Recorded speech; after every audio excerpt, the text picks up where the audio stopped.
intro there. Session 5 of Cursed Necropolis Rio. Okay, so last time, what did we do last time? Does anyone have a summary? Yeah, I can give you a bit of a summary. Okay, so the Sothic wheel has turned. Both Sobek and Khufu awoke in their tomb, which had been stylishly and aptly redecorated during their slumber by their cult. Because of the Sothic wheel had turned, and that's what had awoken us, we didn't have any immediate imperative from the cult. So after our memories returned a little, we basically sought out our cult at the House of Rest and Repose. We discovered that in our absence, Vanessa Alvarez, who we met previously as the head of accounting of our cult, was now in charge. We also discovered that there had been a lot of changes in the Morro da Babylonia favela, and there were these urban pacification police everywhere that were basically like gentrifying the place at the point of a gun. We were told by Alvarez that our cult had managed to sort of ride that out by not causing too many waves. But we discovered that Gustavo de Souza, who'd been like a teenage lad who'd like driven us around a few times and was like my character Khufu was quite fond of, had been arrested by these urban pacification police, and they'd sort of tried diplomatic and bribery ways to sort of get him out, but nothing doing. A group of cultists from another arisen, Apep Medes, then turned up, and they were basically asking for our help because the body of their master had been stolen by an enemy known as the Prince of Storms, who is another arisen by the name of Sakmist. Well, stolen by his cult, who were all into this sort of into the worship of the Orishas, these sort of like voodoo deities that Sakmist is posing as, hence the Prince of Storms. We basically went to where their base was, blagged our way in. I disguised myself as Igungun, who is the Orisha of the Sainted Dead. We managed to make our way in. They're on their way to like awaken Sakmist, and we found the body of Apep Medes in like a coma on this table, basically, with this weird sort of two black like bite marks, like black liquid seeping out of them, but we couldn't find any occult reason why he was in this coma. But there was this subtle, like, mystical miasma coming out of his mouth. And basically, we ended with Sobek and Khufu sort of like stood near the body of Apep Medes. Sobek seems to quite keen to get Medes out of there, whereas, given that Sakmist is a member of Khufu's guild, my character is a bit more sort of, well, we know that Sakmist wasn't directly involved because he's asleep. We know that his cult's done this. So let's like wait out and see what happens and see what Sakmist's got to say for himself. And that's where we sort of left off. Yeah. And the last thing that we did notice was peering into the two bite marks on Apep Medes' arm. Something's moving in the black ichor that's seeping from them. And as we cut back in, there is a swarm that spews out from his arm, from the bite marks. Let me get a visual for you. So it is clearly not natural because it's only his arm. There's not a lot that can go in there, but it is quite the torrent of creatures like this that spew out from Apep Medes' arm, from the bite marks specifically. You're muted, Sobek. I wasn't actually saying anything. I was more just like disgusted by whatever this thing is. Yeah. It is an unholy fusion of an Amazonian wasp and a serpent. The tail, which is the body of the serpent, ends in a wicked stinger, and there's a cloud of these that just pour out of his arm, and they set about you. You're in this small, dismal favela house back room with one of the Trovada cultists of Sakmist, because he was attending to you as you're in the house, and you two and this cultist are in the room currently, and the cloud of these serpent wasps spews out of Apopmetis' arm, and they sit about the three of you, angrily buzzing around you and taking stabs with their stingers. What do you do? Well, my plan is I'm basically going to sort of like brace myself, and then I'm going to use my dust beneath feet to summon the stone of the floor into a huge voodoo armored suit around myself. Fantastic. So, which tier is that? Is 2? It is a tier 2, yeah. Yeah, and it is Ka. That's correct. Yeah. So, you need to spend 1 Ka and 1 whatever else to power that utterance. Right. Yeah. Good. So the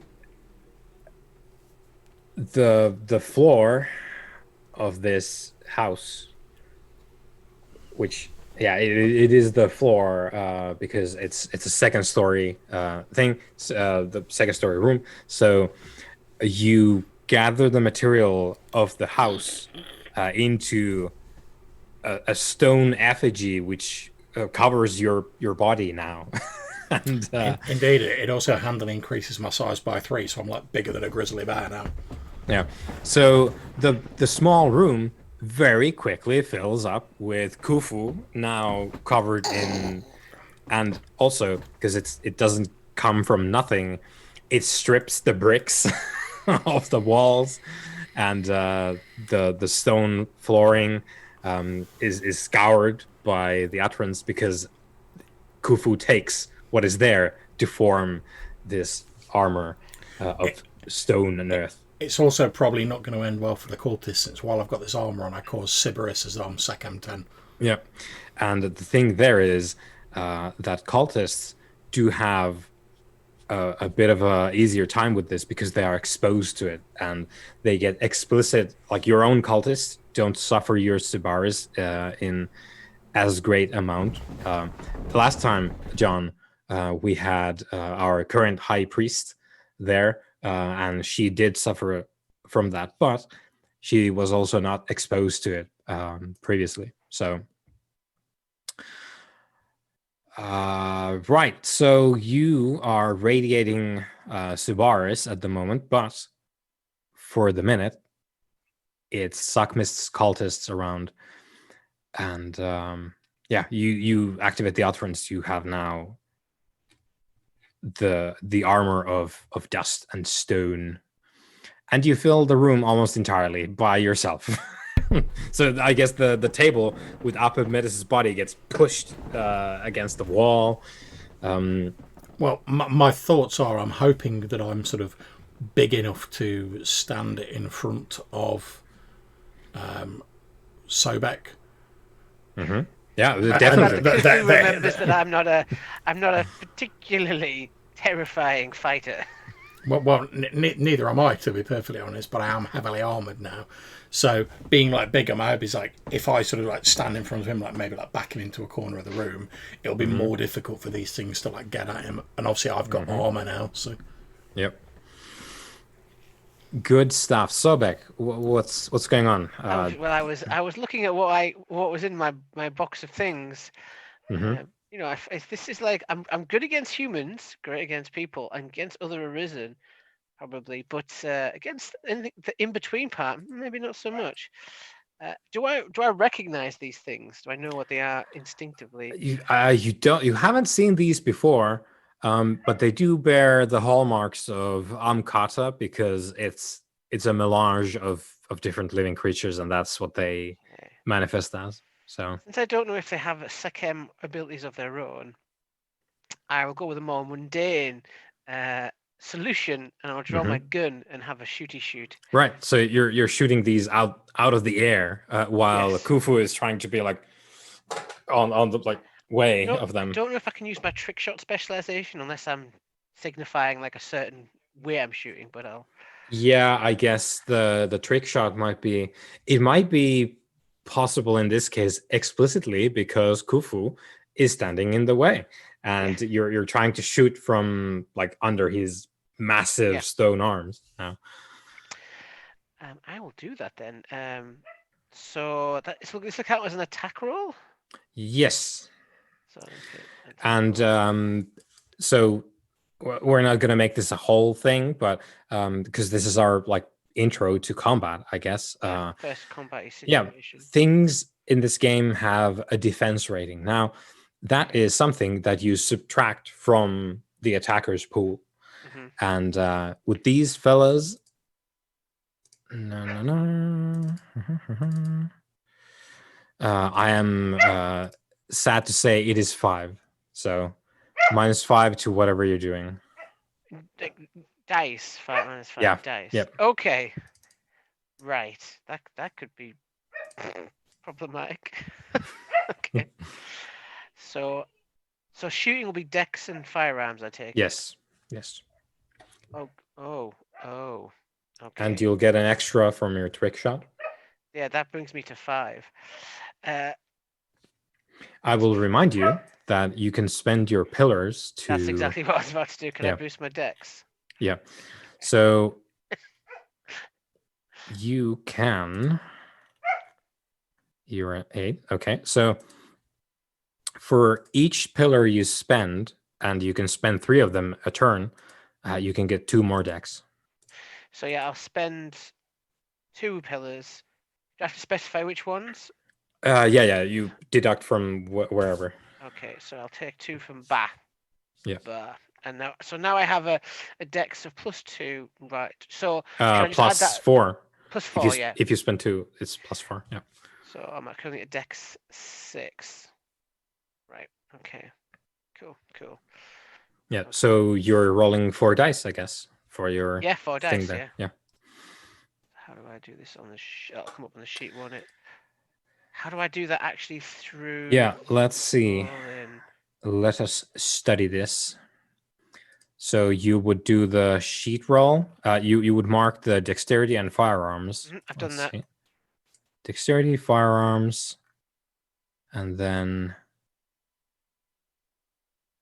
attack roll, and then it has a modifier bit. So try and put -5 in there. -5. But my dex is 6 currently, and the sheet only goes up to 5. That is a. Okay, then -4. -4. Okay.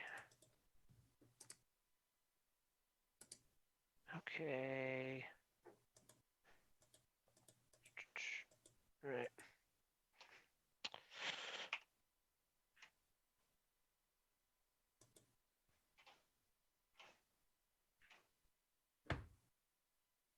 Not gonna work. 5. Dexterity 2 minus. I think it did. Yeah, I think so. Yeah. So yeah.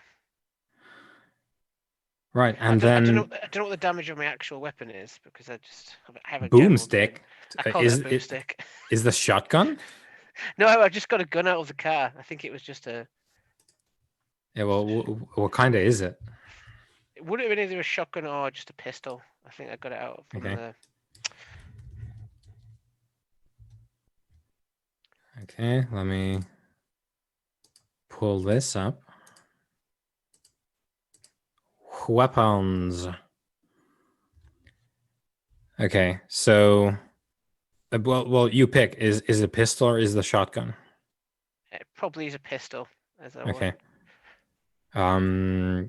Is it heavy or light?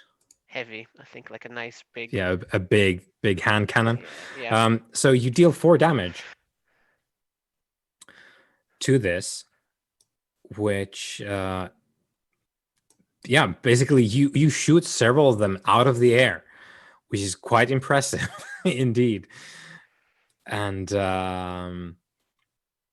yeah, you disperse a bunch of the swarm.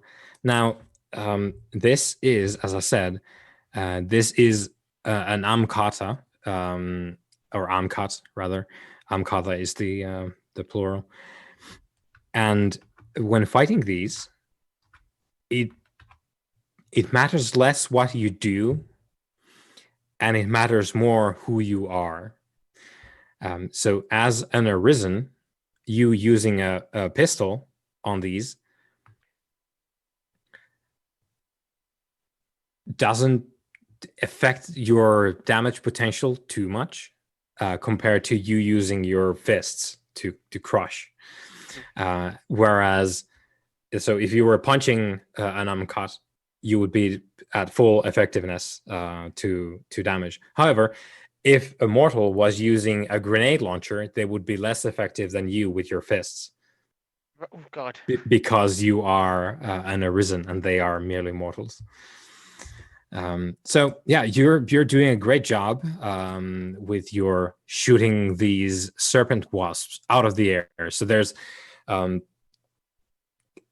cracks of Amkat carapace as you destroy their physical forms, firing off rapidly in this very small and now even more cramped room. And yeah, they're going to get to stinging. Let's see, serpent wasps. Okay, and here we go. Okay, so yeah, the swarm is still there. However, you've thinned it out considerably, and they sting both of you. In fact. What is your defense ratings? You can find it on the sheet at the lower right. Mine's 2, not including any armor or anything. Yeah. Just by itself, defense is 3. Yep. Okay, good. Okay, so I will probably roll. don't have any armor because I am an Arisen. Okay, so this is Khufu.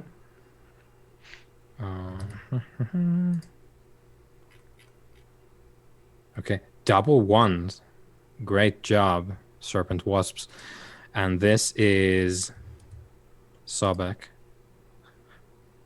Okay. They got a 10 though. Yep. And I think it does roll it again.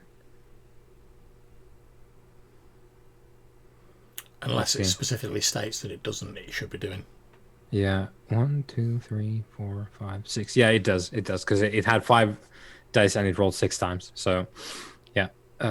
Okay, so 1 success each time. That is good. So Khufu, you have armor, right? Yeah, I have if it's like a melee attack, I have 4 points of armor. Yeah. So the stingers scrape your stony exterior to absolutely no effect. And meanwhile, Sobek. Okay. Sobek, I am delighted to tell you about the first damage in the game. Okay, how do I mark this? Where do I mark this? Let's see. So that's 2 lethal damage. Is this under the second box? There's like a little. Or actually, no, it's 1. It's so under the health box, mate. Oh right, yeah, okay. Yeah, two. Yeah. No, it's 1 lethal that you get from the sting. Is that the cross? Yes. Because like slash cross. Yeah, It's yeah. a weird thing. Okay. Yeah, it's the check mark. Well, the cross. All right, so there's that, and then because you got stung, we get the venom. So that is 2 bashing damage. So you can put that down. You get it by default just because you were lucky enough to get stung. So okay, so that's also on the health bar. Yeah.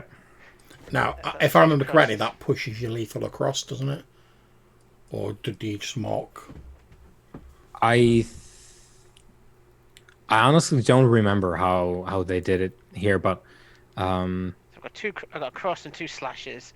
yeah, That's what I've yeah, put down yeah. so I'll far. I'll look into that. But okay, so you got that down now, and If I die to an insect wound, this will be no, hilarious. well, it's an Amkat, so this is necromantic horrors, so it won't be an insect bite. You should roll stamina plus resolve now that you've got the serpent wasp No venom. problem. Okay.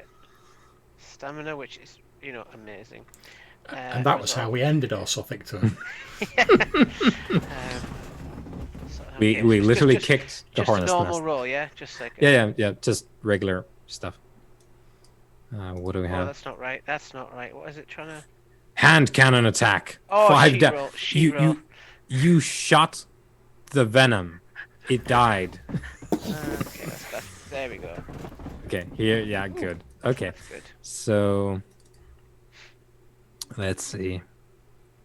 Right, so you have successfully resisted a -1 dice penalty going forward because of the pain that racks your body, and this is something that shouldn't happen or wouldn't happen under normal circumstances. But this is Amkat venom, which is supernatural. Regular ass serpent venom doesn't do anything to you, but this isn't that. This is This eremite yeah. sorcery. This is venom from beyond the mortal world. So I can do something about this yeah, if it tries this bullshit. yeah. But you've successfully resisted Okay. the minuses, but you are in fact, because you got the venom damage as well. It hurts quite a bit, in fact. But you being an arisen. Did I put it down here?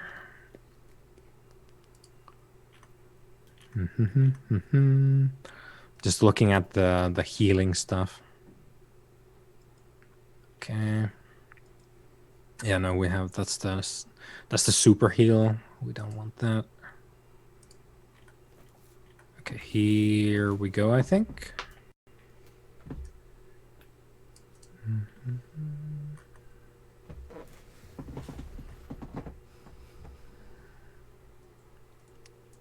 Okay.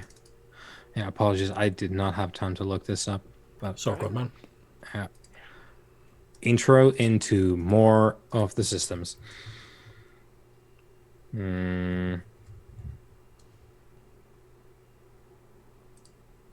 Okay.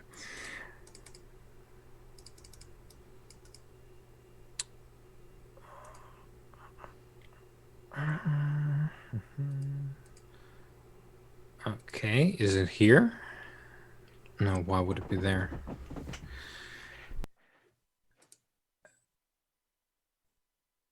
Okay, well, tell you what, we'll jump forward to you guys, and I will dig that up as we go here, so we don't get stalled here. So, the swarm, while having been thinned quite a bit from some incredible shooting from Sobek, your hand no doubt guided by fate, in this instance, even though your arm is getting stung quite a bit as you shoot.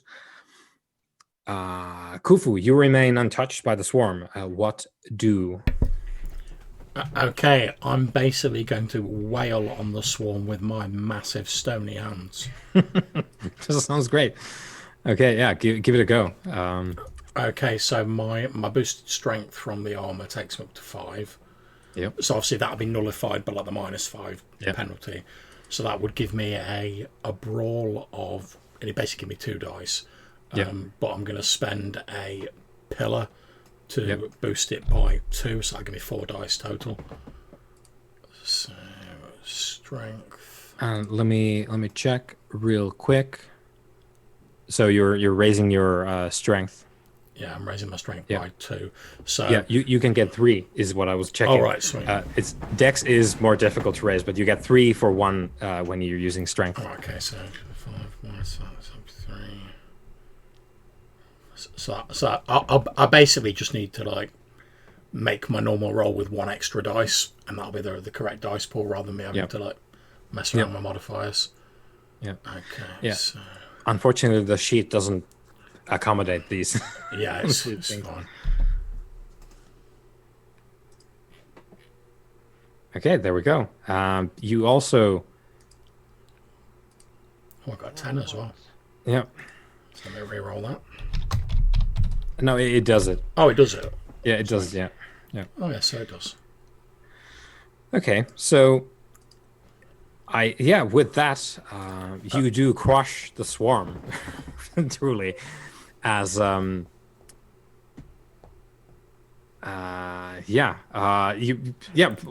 you have big hands. I know I've already crushed the swarm as well, but I should have had 8 again on that roll. Right. But okay, so let's see. Oh, there's no 8s. It's fine. Yeah. I'm more saying it in the hope that I'll remember in the future. Yeah. What is the 8th again rule? Just so Basically, if you get 8 or above, you re-roll that dice instead of on a 10. Because I'm big and can crush things easily. okay. Yeah, so you re-roll 8s, 9s, and 10s on it while you're using the stone armor. Ooh.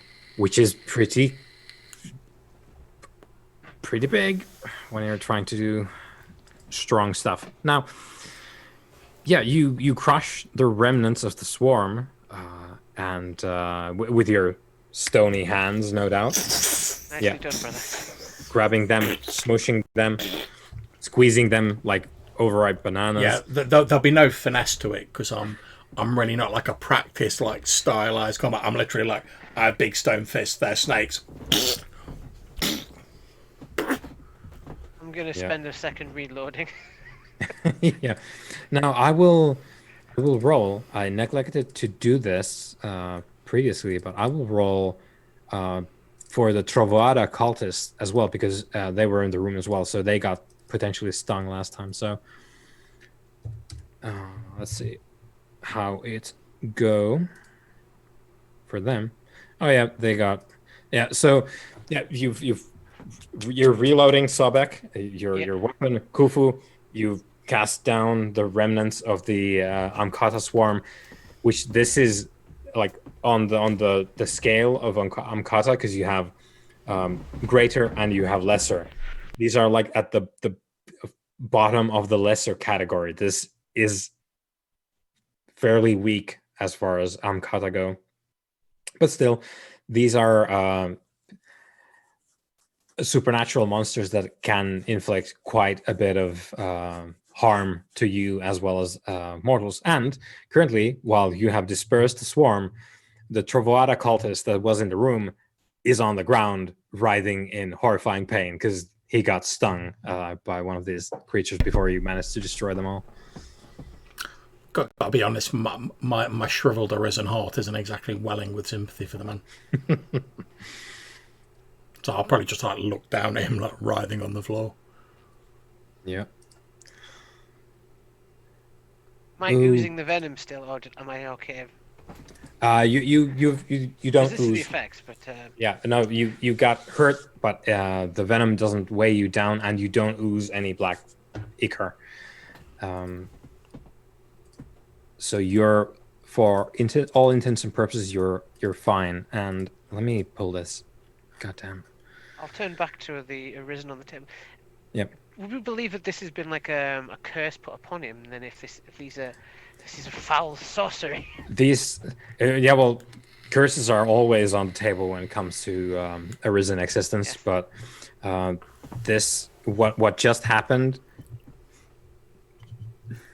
because you realize even as the bodies start to basically evaporate from like Khufu's fists and from the ground, the serpent wasps are evaporating into thin air. You do realize that these are Amkata, which that usually means that there's some kind of ill thing that is going on at the moment. And given that these sprung from Apep Metis's like serpent bite mark, it seems like a byproduct because these are very weak. So this wasn't even the kind of Amkata that you had in the warehouse, or where you successfully rescued the relic. These weren't even as strong as that one. It seems like this is just runoff of whatever it's wrong with metas. I'm gonna ask. These guys are not here to help him, are they? Really, they're here to guard him.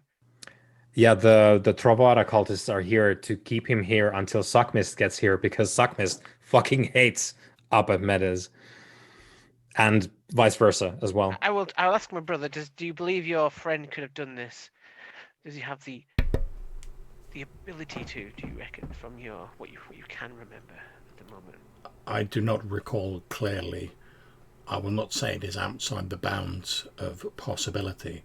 However, if his cult have spoken true and he is yet to be awakened, it would seem unlikely. Then the question is who and why? This is not a mortal affliction. Indeed. Do I believe I will be breaching some kind of etiquette rule here if I clean the wound? Will that allow him to wake up, or will that you don't have anything rattling around in your brain for that? Like, it's not an etiquette thing at all.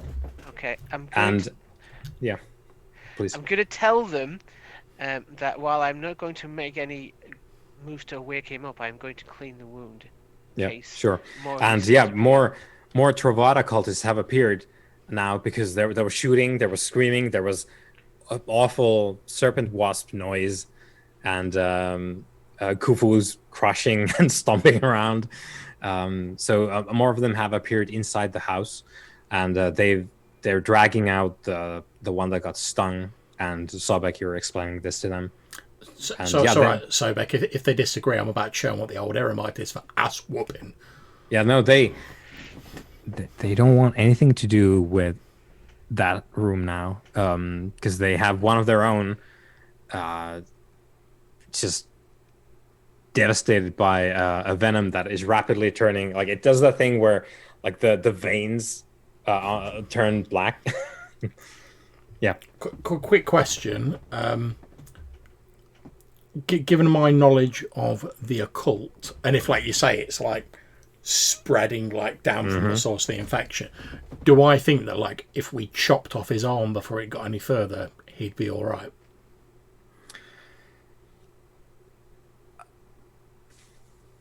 You know, like how in like some of the zombie films where you see like the black lines going out. How much of like a normal venom does it replicate? Like, does it spread the same way? Yeah, I guess that would be a like that's a sound thing, right? That's sort of thinking. Understood, yeah.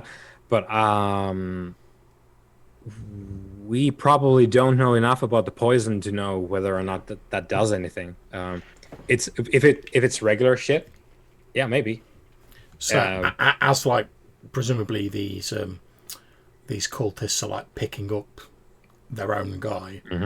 I'm just going to turn to him in like that sort of gravelly, like stone voice, just say, "You need to stop that infection before it spreads further." And I like point a big stony finger at his arm.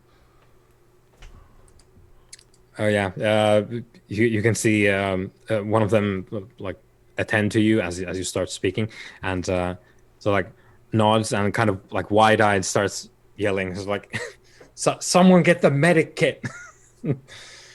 And yeah, they're starting to do something to him on the lower floor. Yeah, whatever that is, we don't see it because we're on the up. But they drag his ass down because they don't want to be anywhere near that room, because they know that something really bad just happened in there, and they're tending to their own now. But you can see someone, I think, at the like top of the stairs, like occasionally someone's like glancing at you guys to make sure that you're not running off with the body. Now, I'm just going to, as like the stragglers are like heading out, I'm going to say, how long until your master arrives? It pops up a slab of what looks like polished rock to you. You've seen this before. And it taps on it and says, It's only a matter of time before. How much time? It sort of gives that like, oh well, you asked. It's like probably 10 minutes. Very well. Yeah. All right. My plan's pretty much to like head down, because obviously we've come into the building through the front. Like if in my current form I go and stand in like the first room you come into when you go in, I like people going to be walking by in the streets, like looking through the window and being like, "Oh my lord," and like collapsing. Yeah, you can't really be around anyone who's not a cultist at the moment. Yeah, I just meant if the front of the Yeah. building was like shouted from the Yeah. outside, I'd be alright. Yeah. But what I'm Yeah. gonna do is I'm gonna walk down to like wait in the entryway for Sakmis to arrive. But as I walk through the door, I'm gonna let like the stone armor like crumble off me and just like fall Yeah. into dust onto the floor. Yep, that's fine. That is entirely fine. And there's a, I think there's probably a fairly sort of calm scene around this end, because it's kind of like the back end of the Mata Machado favela, because now there's been gunshots and they know that these guys Trovoada hang around here, so everyone knows that, oh, Trovoada guys are shooting. Like we're not, we need to keep our heads down for a bit. So it's quite tranquil outside, in stark contrast with the increasingly bizarre things happening inside the house. So I found the thing finally, and I do need to go check if it's somewhere in Roll20. I think I put it somewhere in the handouts, but oh well. Anyway, you heal at the following rates. So 1 bashing damage per turn, so your bashing is gone. That's good. And 1 lethal damage every half hour. So before long, I'll be fine. Yeah, in a half an hour, the sting will be gone. Interesting, they disappeared. Yeah. Okay, so Sobek, you're mopping up the Apep Metas bite mark, and Khufu, you're standing outside. Yeah, I was going to ask very quickly, can I regain a point of my pillar for direct and decisive action during that scene? I think sort of like we're under attack, armor, crush was fairly decisive. Is that your decree thing? Yeah. Yeah, it is. I gain, I can regain a point of a pillar at the end of any scene where I act sort of directly without fear. Is there a handout for that? I can't remember if there is for what mine is. It's if you look on the pillars handout, there's a bit where it says recovering pillars. It gives the page reference. It starts on page 85 or something like that. Yeah, 85 to 99. Okay, Yeah, I didn't put all the things there. I just put the like where you can find them in the book. That's cool.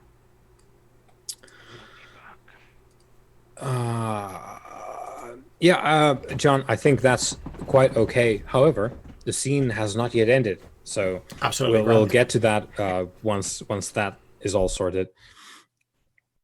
But we just need to remember that. So, Sobek, you're tending to the wound. Is there anything else you would like to do? If one of the medics comes over, I will allow them to do their work. But I'm not a medically trained, person. Oh, you're going to the cultist. You're tending to the stung cultist. No. It's not that guy. Yeah. Like. Yeah. Okay. No one's touching Apep Metas. You're alone there. No medics will come to Apep Metas. Why not? He is literally the enemy. Plus, it's not like anything changed. Like, he's been bleeding the black ichor there for a bit, and Yeah, I will they're attempt to clean the wound. Yeah, yeah, yeah, of the arisen. right, yeah, cool. Who's Okay, yeah, so you mop up the thing. Yeah, you slow the ichor, but it does slowly, like almost leisurely, like blub up, even though you like yeah. mop it all away. But Do we do that when we're asleep? Is this a no, thing? no. Okay, fair enough. Didn't think so. Yeah, something is wrong with him for sure. Um, he has a wound which seems to spawn like leftover amkata, or they infest the wound, or whatever that was. No, it's it's he's in some kind of trouble. And also, as we established before, there's no occult reason that you can tell why he should be in a coma, except for the fact that you've ascertained that something is wafting from his mouth. Yeah. Can I, while no one's watching, can I get an idea if he's actually awake and he's just like John said before, he is faking it? Okay, what are you doing to ascertain that? Are you shooting him in the face? That's a good question. Or are you just gonna go like whisper to his ear? I've Like, got all these senses, but none of them would. Are you conscious or not? yeah, I yeah. can sense You can sense his only power see level. the secrets of the cosmic Mm. world, but yeah, you can't really tell if someone's awake. I could. You could tell him like, "Yo, fuck the judges, right?" Judges are always watching, though. Yeah, they are. You know what? I'm really good at negotiation, forgery, or seeing through a disguise. Just slap him round the face, see if he reacts. I'll give him a little slap. Yeah, absolutely no response. Okay. Oh, he's good. He's good. Yeah, he's good and gone, wherever he may be. He doesn't look. I can see undead, but he's not undead technically, is he? Yeah, he is. Arisen check out as undead if you look. He's special, just like yeah. me. Yeah. And you know him to be a mummy. Like it's not a question of that. Yeah. Yeah. If you're pondering there, I am. Well, our agreement was to help the occult of this guy. Yeah. The Parliament of Patriots has asked you, please get our master from the Thunderclap cultists, because he for whatever reason that they don't know about these patriots, they don't know why Apep Metis was here, but they know that he got severely hindered in some way that has apparently incapacitated him entirely, and he's now in the hands of his arch enemy, which is currently in a taxi coming here to claim his body. Is that I could get this guy out of here now if I really wanted to, but my brother here, Kofu, wants to talk to this guy. Yeah, and doing that would obviously ruin those kind of conversations. It might be like if you it killed... could potentially put us between us in between we could be the spoke in the wheel here if we're not careful. We could be in the way of something that's not technically our business, but we've been asked to step in. That's entirely true. And the Parliament of Patriots cultists that came to you said that they come to you because they think you're ostensibly quote unquote neutral, and they can't go to the Red Sparrow because the Red Sparrow is just going to exploit them to shit. And who knows if like she might just not help them at all. And they also can... Yeah, they also can't go to Apep Metis' allies in Ocorte Segredo because they think maybe one of them did this to him. So, and then obviously they're not gonna go to the Orishas because Suckmist is one of them. So, and as far as I'm concerned, the Sumenet, part of our sort of credo is unraveling mysteries and finding hidden truths. So I'm almost more interested in like why this is unfolding as it is, rather than like the fact, like the result of it. Who did it? Yeah, I'm just like, we know that, yeah, like who did it? 'Cause we know Sackmiss probably didn't do it directly because he was asleep, but also why was it done? What is the end goal? I'm almost sort of detached from the fact that, like, yeah, there's this arisen who I don't really know, who's like got some like weird black goo coming out of him and he's in a coma. I'm more interested in like, oh, this is a mystery which I can unravel.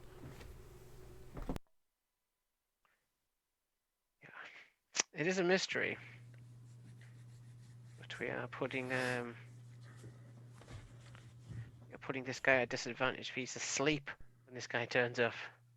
Oh yeah, you are entirely clear on the fact that these two hate each other with a passion. So it's going to be bad times for Apamedes if Sakmis rolls up and he's like, with no further context, he's like, well, it seems that my arch enemy is here, entirely at my mercy. And obviously, I would discuss this more with you, so but while you're in the room with Sleeping Beauty, I'm in the main entrance waiting for Sackmiss to turn up.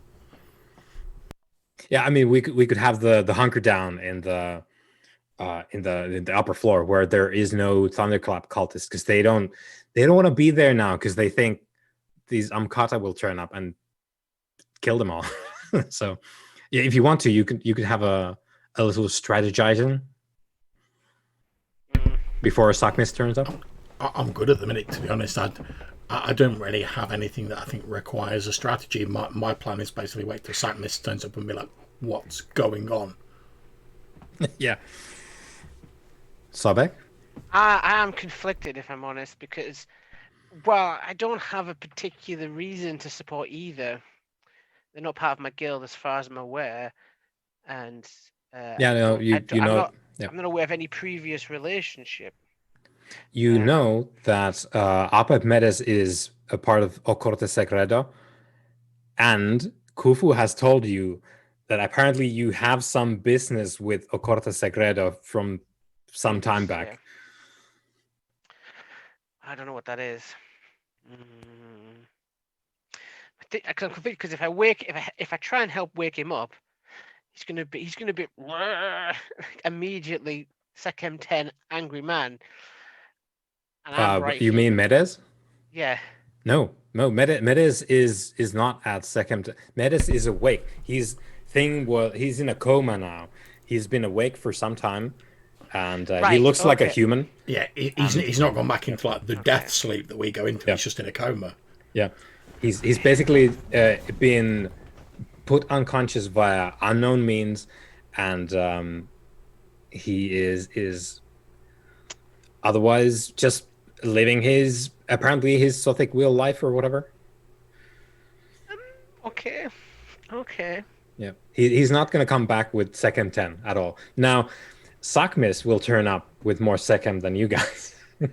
That's also a reason why I don't just want to like throw down with him, because I'm like, he's going to be nails. I'm sorry, if I'm lucky and like he can remember me enough to know that I'm a member of the same guild as him, maybe we can like talk about it before he's just like, my ancient enemy, I will absorb his essence. Can you mold Give me the his stone soul. that you're currently in? Sorry? Can you mold the stone he's in? Well, I've shed my stone armor now, because otherwise I'd be stood in the front way and like everyone who looked through the windows would be like collapsing or like screaming in terror. It'd be pandemonium in the favela. I've already experienced like that when I was walking through a police station having used an affinity, and I didn't even have the stone armor then, and like a whole police station like flipped out. So I'm trying to keep it a bit on the down low.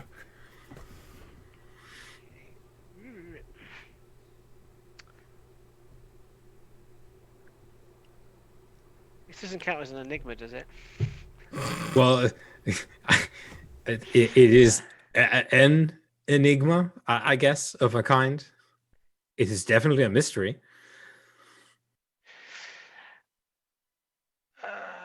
Okay. I don't know if I did this slashing. I think I might have done.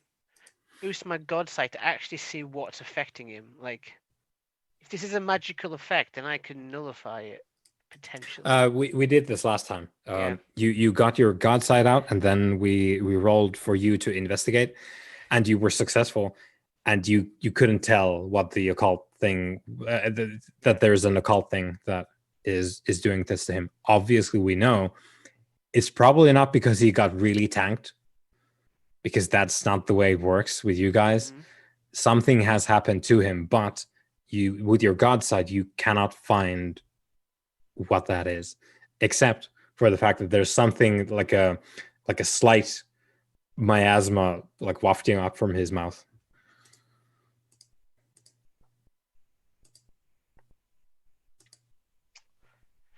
So, question: if I use Rebuke Divine Vizier, Mm-hmm. I use the tier 1. If I put that on this guy, Mm-hmm. would that interrupt whatever's affecting him? Maybe, but the fact remains, you haven't witnessed the thing that you would point your finger at. Yeah. You don't exactly know what you what's would going be on. like dispelling with the utterance. I'm trying not to make an enemy of one of them or both of them. This is a sound strategy. There's one other option as well. Just wait until Sakmis turns up and have a chat. That is my that is the third option. That is the option, but I wanted to make sure that we don't end up caught between this. But yes, I will wait. Yeah, I have a feeling that someone has already dragged you into the middle of this. I think I don't have any guild affiliations with him, so I'm neutral to just. Oh yeah, Sakmis is Sue Menant, and what's his face? Apep Mendes is Markep. So he's not in a guild with you, either of you. So yeah, he is with the second hands, the engravers of amulets. Damn. Okay, I will wait then for him to turn up. I'll keep an eye out for his body. I'll examine it. Any changes. Make sure I've got some bullets in case this goes sour. Yeah. Okay. So a little time passes, and sure enough, this is deep at the end of the Mata Machada favela, which means that you can't really come there by car. So from one of the numerous tiny alleyways comes an entourage of people who seem to mean business. There's folks with automatic weapons and sort of hoodies, like carelessly draped over bulletproof vests. There's like safety goggles underneath beanies. The cultists that you shared the house with these past few moments seem to be sort of the run of the mill, and the people streaming towards the house now from this alleyway seem to be, let's say, a step up from your regular sort of man with gun around the favela, which isn't unusual, as they are indeed basically the honor guard of Sakmist, also known as Shango, the Prince of Storms, who walks in. Let's get the picture. Here we go. Blop. So, oh, wait. By the way, let me see. Oh, that guy. Yeah. Yeah.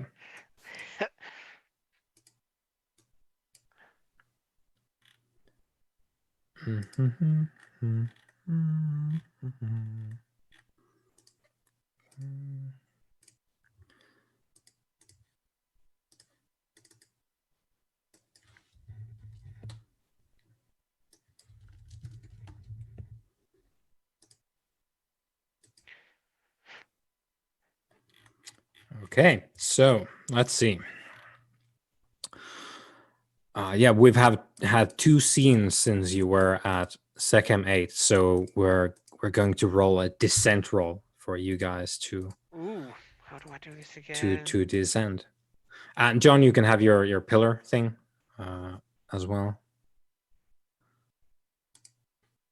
The descent roll is. We did this in the first session, didn't we? Yeah. The descent roll is as many dice as you have Sechem. Okay. I don't remember if there's a button for it on the sheet. Let's see. Oh yeah, you can select your Sechem to roll it. Yeah. Okay. Aha. Okay. Sheet roll. No modifiers. Right. So, fuck, I forgot that as well. There's something specific in Rio which affects this, and I've remembered like 5 times that thing exists, but I've always forgotten to put the thing to remind myself in Roll20 for when it actually happens. But you need a GM screen just for sticky notes at this time, just of all things you need to remember. Yeah. But that means both of you drop down 1 second. What? This is a roll you want to fail. Oh. And you don't. So the Sechem ebbs. That sucks for me because all I did was shoot some bugs. It's fine by me. Most of my abilities don't require mad high Sechem anyway. Yeah. And you still have your maximum stuff until Sechem 5, I believe. So. And there is a thing which slows the descent in Rio, which we will no doubt talk about more as I eventually remember to put the thing to Roll20. But essentially, there's a descent. Well, the loss of Sechem happens slower in Rio than anywhere else. Okay, so in walks Sockmist with his honor guard of Thunderclap elites from the City of God. And Sockmist is, as much as we see in the picture here, big, impressive dreadlocks. He wears no shirt. And, well, the only article of clothing on him are these worn, self-made cargo shorts that someone has blatantly cut from like a camo pant set. So he's just wearing cargo shorts, no shoes, no shirts, nothing else. And he walks in confidently, like he owns the place, which he probably does. And he sees you at the door. And I'm stood there in my like fate created voodoo regalia. Yeah. And he walks up to you like fairly close, and sort of like stands right before you and like scans you like up and down, and he says in Portuguese, it's like, I didn't know that we had any sainted dead here, Egungun. I thought my people had nabbed an accursed son of a bitch who is most definitely not a saint. And he gives you like a half smile, which is like halfway between like, do I need to whoop your ass? And also like, hey, nice to see you. Yeah, that's fine. That's a lot better response than I was expecting, to be honest. Yeah. So I'm going to say, likewise in Portuguese, greetings to you, Shango, Prince of Storms. You can see his honor guard are kind of like, yeah, that's right. That's Shango. They sort of like clap themselves on the chest a little bit. He's rocking the Shango vibe. I'm not gonna spoil their fun. Mm-hmm. So I'm going to say it is my duty to watch over all of the dead, although I agree there are no saints within these walls. I have been asked by those who follow the person you have within these walls to look into this matter in deference to your station and our kinship. I awaited your arrival to find out exactly what is occurring.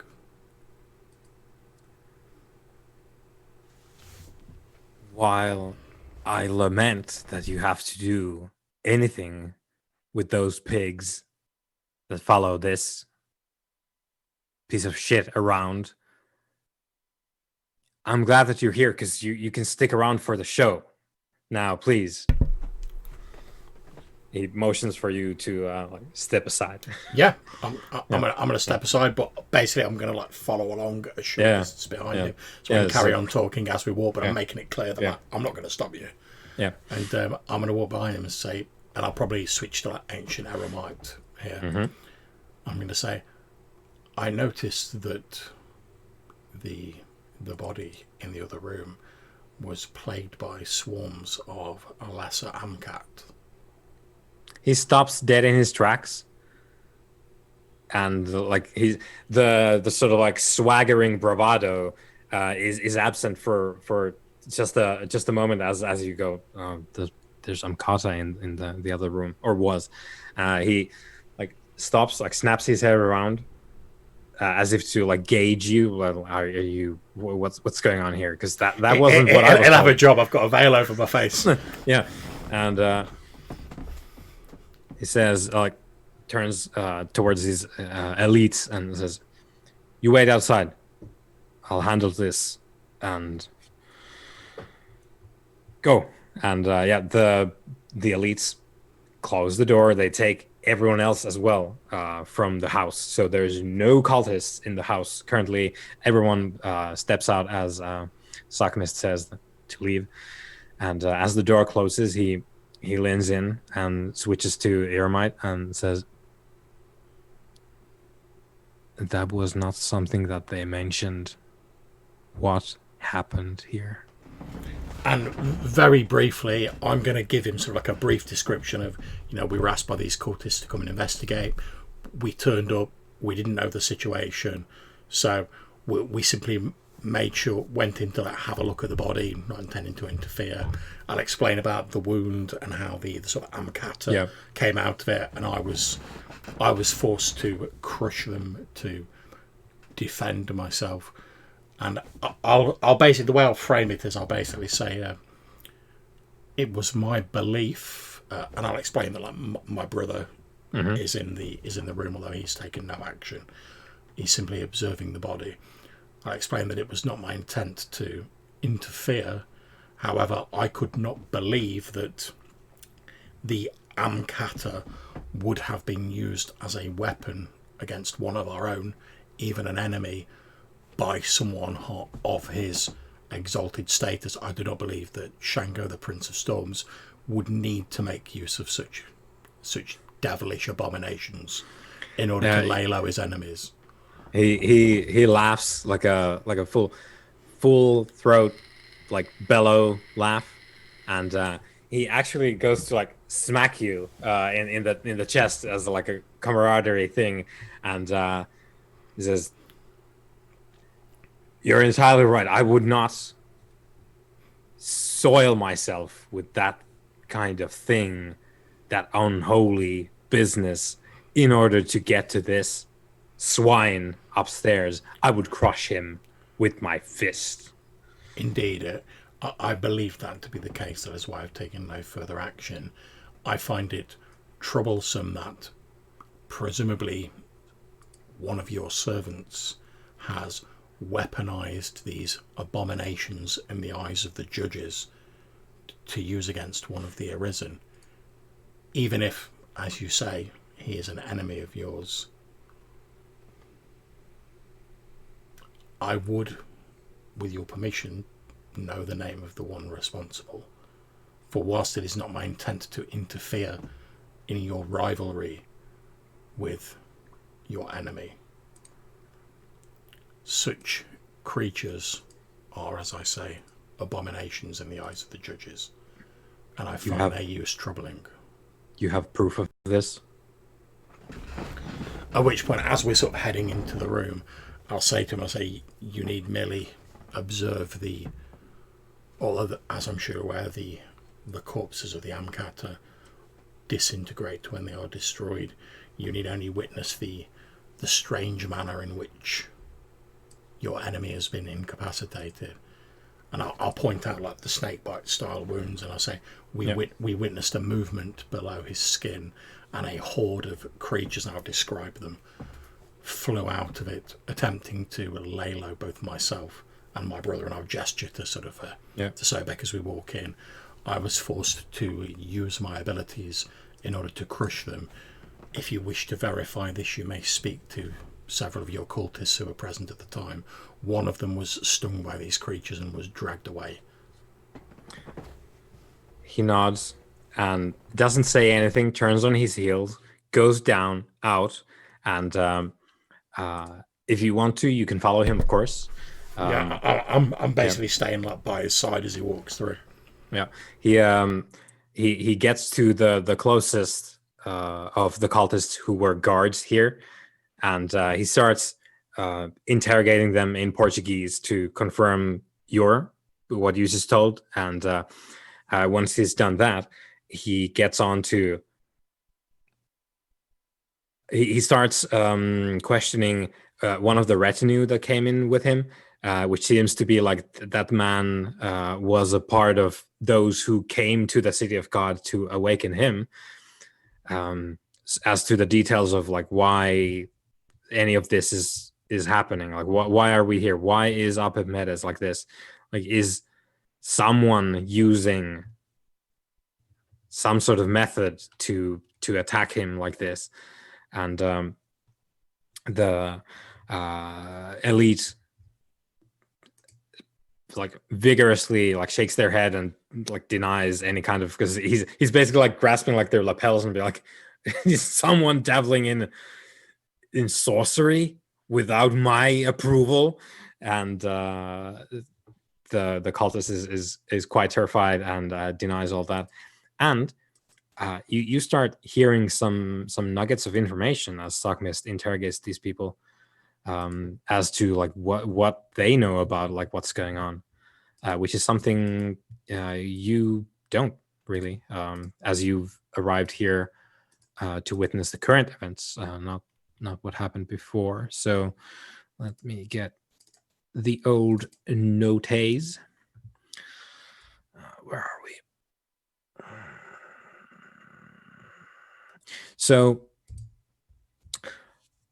Sockmist is discussing how come Apep Medes is now here with his entourage, and you gather the following. I'm not going to go through the discussion because we can just blast through that, and I'm conscious of the time again. So this man quite hastily is explaining that they found Apep Medes because they had been spying on him since he turned up at one of their territories, one of their other territories called the Villa Audodromo. I'll put the name in chat.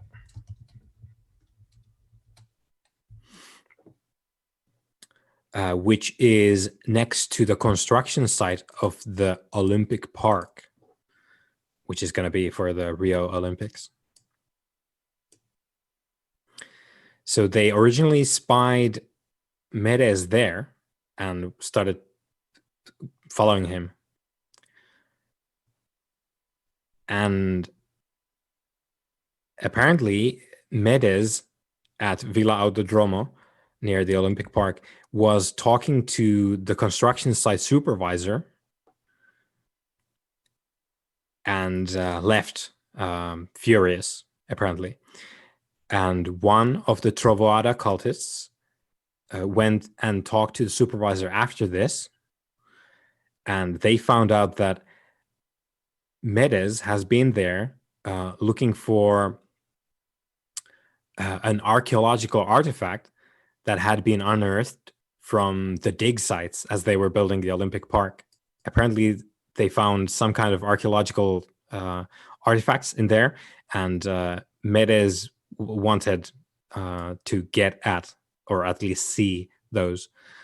And apparently it was a pair of manacles from all the way back in the slave trade days. But unfortunately, the supervisor didn't know what happened to whatever they pulled up from the ground as they were constructing. So couldn't really help Medes, and Medes got angry and left.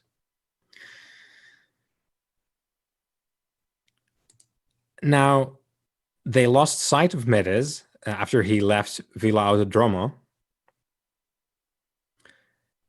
But then they found him again, unconscious in an alley in the Mata Machado favela, this favela that you're in right now,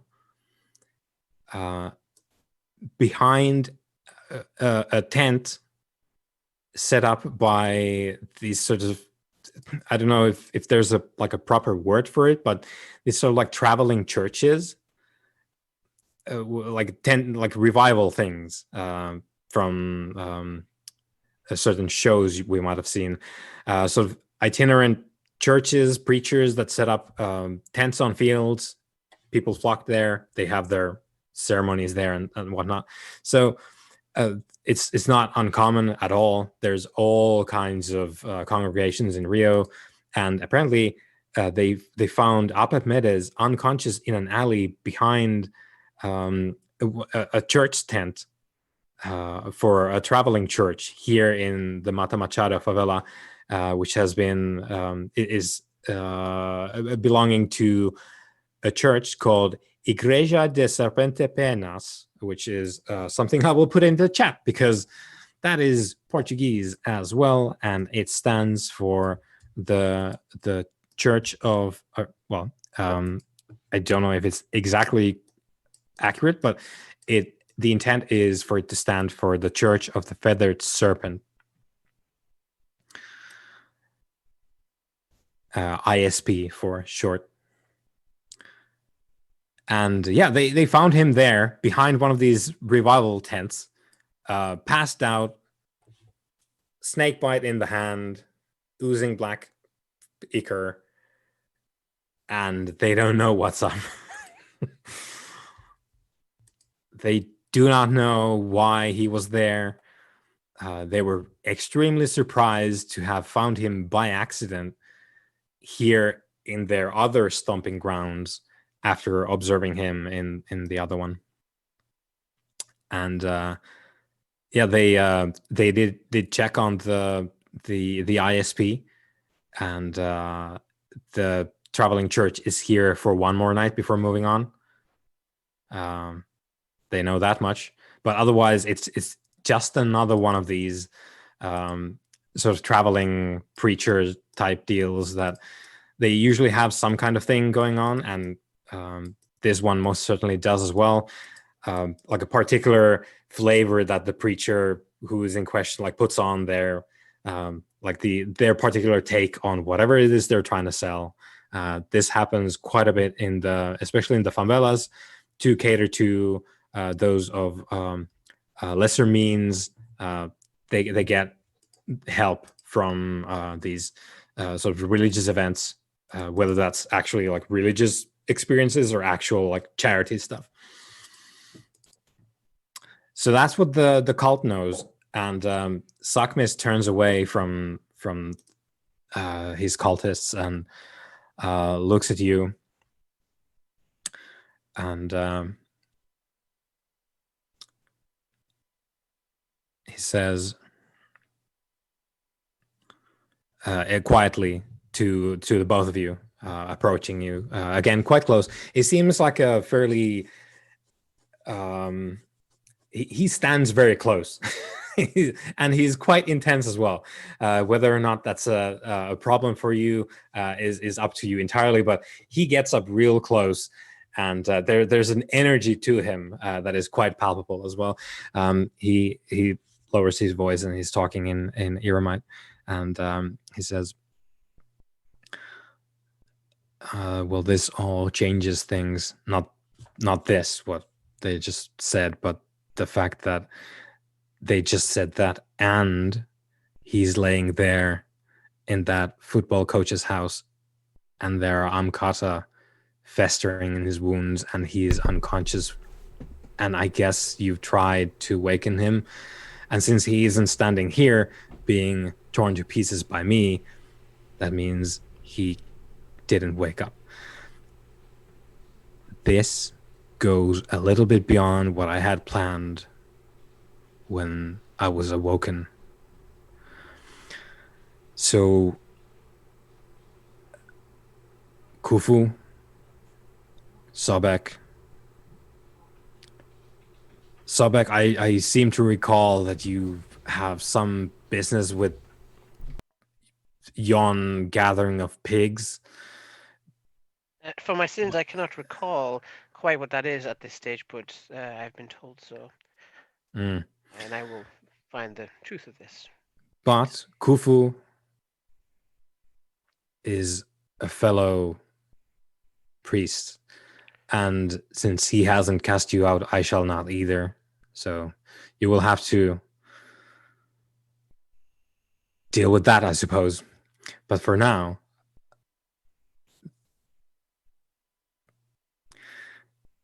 and I say this quite irate, I don't know if it transfers quite well, but I will need to overlook what I had planned to do to Apep Medes for now, because this is something bigger than him or me.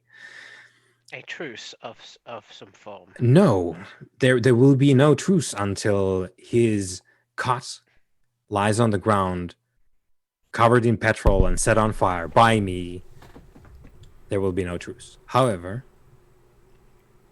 whatever put him down can put one of us down. That is bigger than me destroying this pig. Covering this mystery should take precedence.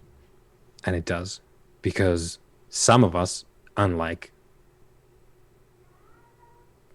and he trails off, remember what we are supposed to be doing. So, it pleases me that you are not responsible for this. Yes, as I was talking with Khufu before, if this was my doing, it would not be poisons and snakes. No, it would be something quite different, and you would hear it quite far away. Indeed, I believe, brother, what Shango is saying is that he would not need to resort to such treachery to lay his enemy low. No, that's good, because this is a transgression against all of us. It is, and more than that, it is a threat. Even though Apep Medes is a despicable worm, he is an arisen for all his faults. He was judged worthy. I will not doubt the judges, but sometimes it is difficult to understand. But it is not given to us to understand. That is perhaps for you, my dear lettered friend. Now, what I'm aiming... return a smile at him. what I am... There's a slight edge to it. Aiming at is that I don't know what this could be, and that bothers me, because this might be a weapon of a great enemy. However, it could just be an accident of fate. And that's a capital F, by the way, which is a fairly big concept, especially to Sobek, to Khufu as well. But Sobek, your thing is your guild is quite tied up in like the metaphysical connotations of fate and predestination and all that kind of thing. Whatever is ailing him is a threat bigger than him. So what I would ask of you two now is to look into it. I will not let go of his cot while I have it, for that is my prize to do with as I will.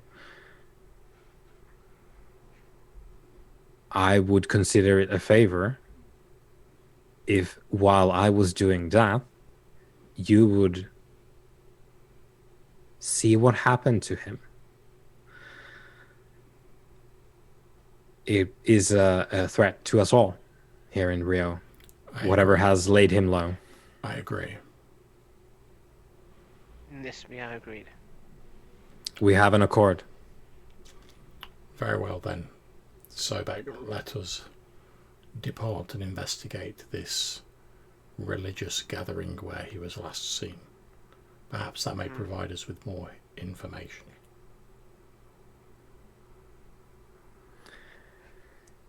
Very good.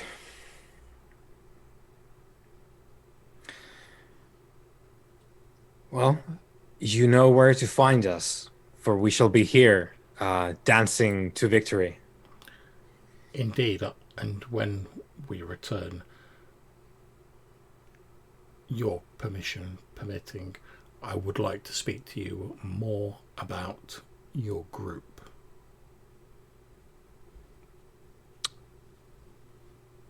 My friends of the Thunderclap, you mean? He turns to his elites. Indeed, I find the form that I currently wear feels comfortable and oddly familiar. You mean the Orishas? Indeed. Well, you sure know to pick the right time. We shall, of course, discuss this. Of course. Hopefully this is a minor matter and you will have it dealt with and we can get on with the business of the day, as it were. Indeed. Well, Sobek, let us depart and investigate this immediately. I look forward to your return, he says, and raises a hand in parting. Yeah, and we'll likewise, and then we'll head out. Yeah, so he stays at the end of the favela with his entourage of cultists. Okay. So, where do we go from here? Well, and I'll be discussing this with Sobek as we leave. My immediate thoughts are to head to this ISP church tent, since that's where he was sort of like last seen. Yeah, they found. Well, they found him behind there. So. Yeah, they found him in a ditch behind. Yeah, and it's like to be honest, given like how this thing's laid him low, I'm guessing he probably didn't stagger like 6 city blocks, like spouting like Amkata out of his arm, and then collapse somewhere entirely unrelated. So I'm thinking go there first. If that doesn't pan out, then possibly head over to the Villa Autodromo, where he went to the construction site. Yep. And sort of like work our way back, like following the route he took. Hopefully, with there being 2 of us, it'll be harder for whatever's causing this to let us know. Right. So It's not dealing with one arisen; it's dealing with 2 of them. Well, to be fair, as far as I'm concerned, we've sort of done our deal with Apet Medics called this. They're like, make sure our master doesn't get harmed. And Sakmi's pretty much gone like, until we find out what's going on, I'm just going to keep him here, so he's not any more harmed than he was originally, and Sackmist had like nothing to do with the original harm done against him. Yep. Because he was as disgusted as I was when I mentioned the Amkata, so he's obviously not involved in that. And at least not directly, no. No, and his cultists have just, like I say, they've just had the fortune to see one of their god's enemies laid low, and they were like, "Oh, we'll scoop him up. This will get us favour with the big guy." Yeah. It seems like they just like stumbled onto him and like, oh, it's the arch enemy. right place, right time for them. Oh dear. Yeah. So I think we head to the tent and investigate that. I'll adopt a slightly more sort of less voodoo-y guys as we go there. See what we can find. Right. So it's in the same favela. It takes you a bit. You got the directions from the Trovoada cultists, and you find your way there eventually.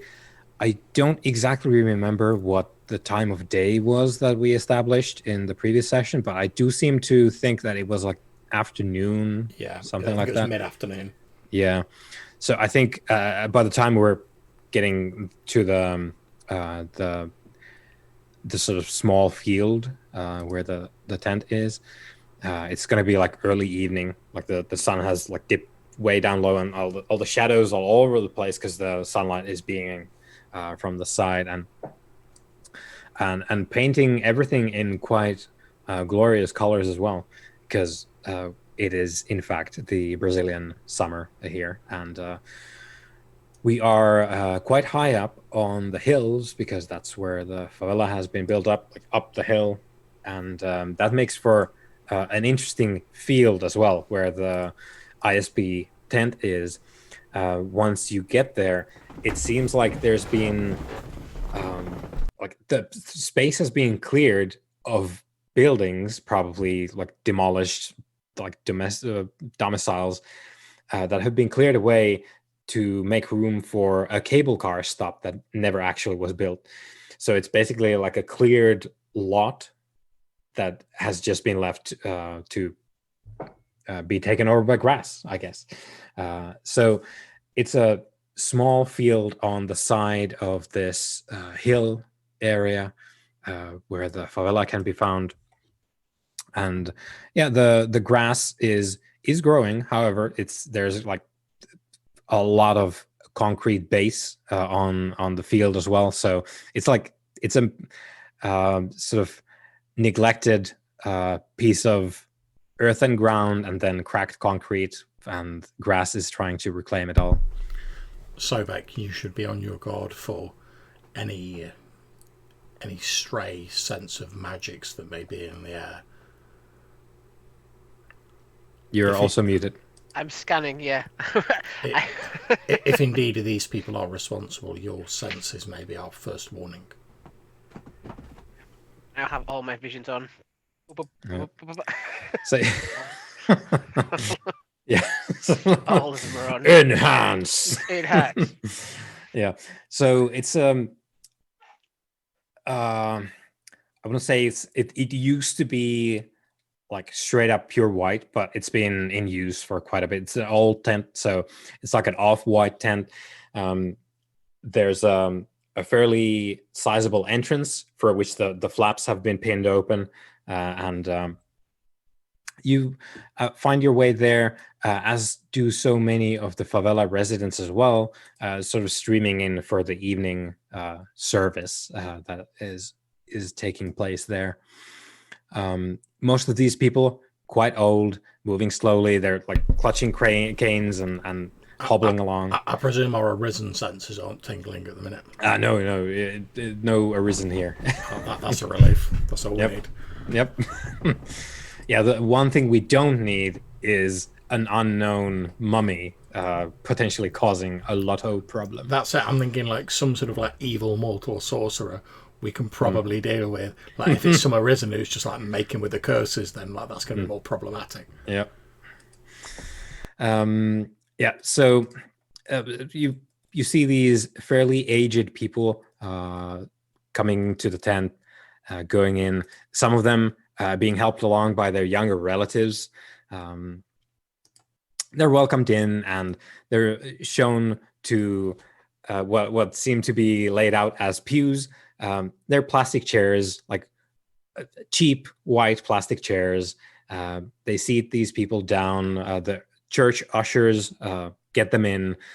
The ushers dressed in all white, and you as you approach the area, you are in turn approached by children, all dressed in white as well, and they're sort of like finding people as they come to the place, and they hand out flyers for the church service. So like you're being offered like flyers for the ISP church. Yeah, so you get them, and so Khufu, as you accept, the child like goes to grasp your hand, and that's like, fine. I'm not going to stop them. Yeah, so he's gonna like probably says in Portuguese like you're welcome, and like starts to like, oh, you're going in the tent. Like I'm going to leave fine. you. I'm going to let him leave me in the tent. That's what we're here for. Yeah. Sabek, do you take a flyer as well? I'll take a flyer, but not a child.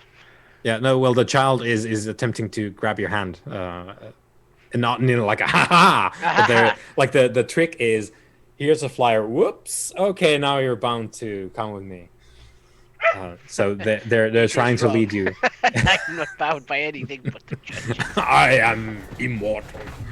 Yeah. To be honest, I thought turning into a giant stone golem and like crushing the child for their sass was a bit OTT. No.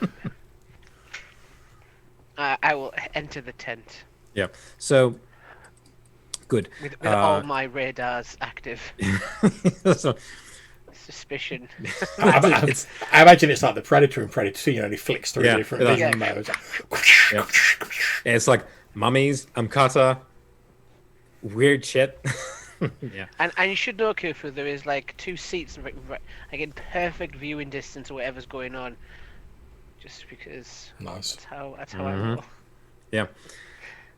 Good. So yeah, you can get your seats on. The ushers like get you all seated there. Everything's quite well taken care of as far as that goes. And the tent is fairly sizable, but it's not like the field is massive. So when the tent and the plastic chairs are kind of half full, the preacher appears. And like his faithful attendants, the church ushers and the children, he's also dressed in all white, and he beams at the crowd, and he's smiling real big. His teeth are kind of yellowed. Dude probably does a fair bit of the old smokeroo and probably a little bit of the caffeine as well. And he says very warmly, you are welcome to tonight's service at the I'm going to need to refer to that now, at the Igreja de Serpente Penas. I am Gustavo Jimenez. I am the father of Dores.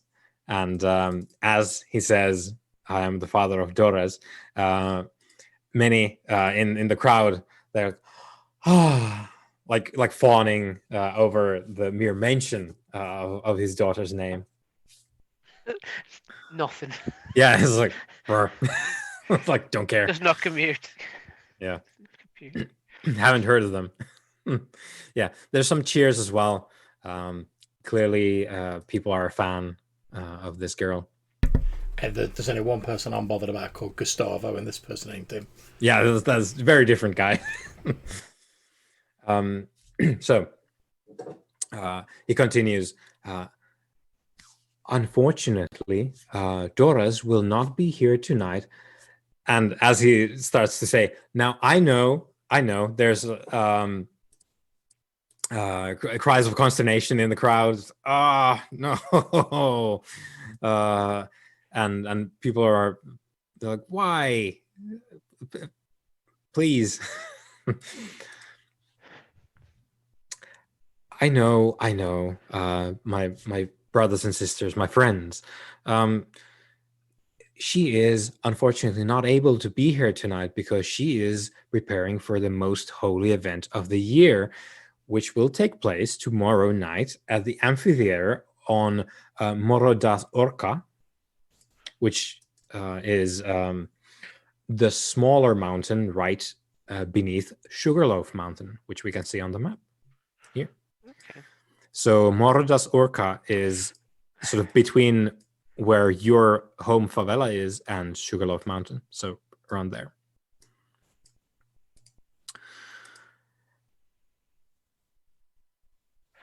So while Doras cannot be here tonight, we will nevertheless soldier on, and we shall look forward to tomorrow night on Morro das Orca.